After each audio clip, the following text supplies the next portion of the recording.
These three economic systems shape how societies produce goods, distribute wealth, and manage resources globally. Understanding these frameworks helps clarify why different countries prioritize different economic goals and ownership models. While most modern economies are actually hybrids, these three categories define the spectrum of ownership and regulation.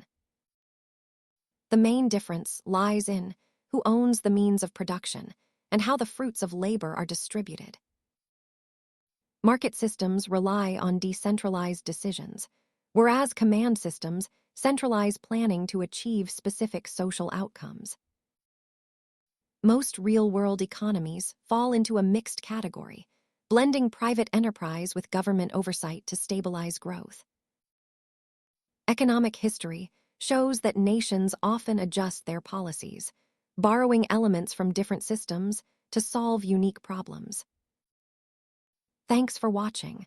Understanding these basics is the first step to financial literacy. Please like and subscribe for more.